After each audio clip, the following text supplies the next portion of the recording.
gamitin ng mas epektibo ang Special Education Fund o SEP para matugunan ang mga pangunahing suliranin sa edukasyon. Ito ang hiling ng Regional Education Committee o REC 12 sa mga local school board sa reyon. Sa pamamagitan ng resolusyon, hinikayat ng REC 12 ang mga lokal na pamahalaan na ilaan ang pondo sa pagpapalakas ng kakayahan sa pagbasa at pagbilang ng mga mag-aaral, early childhood education, school-based nutrition, aral program, learner assessment at pagsasanay ng mga guro. Ayon pa sa REC 12, tugon ito sa mga natukoy ng Second Congressional Commission on Education o EDCOM-2 na patuloy na hamon sa sektor ng edukasyon.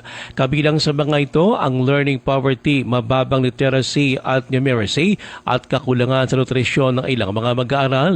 Sinabi ni EDCOM-2 Executive Director Carol Marquis na sa tamang paggamit ng SEF, mas matutugunan ng mga lokal na pamahalaan ang ugat ng mga problema sa edukasyon.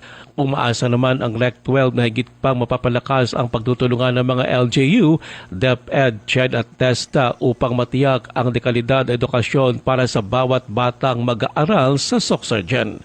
Ruel Usano, NDBC, Bida Balita.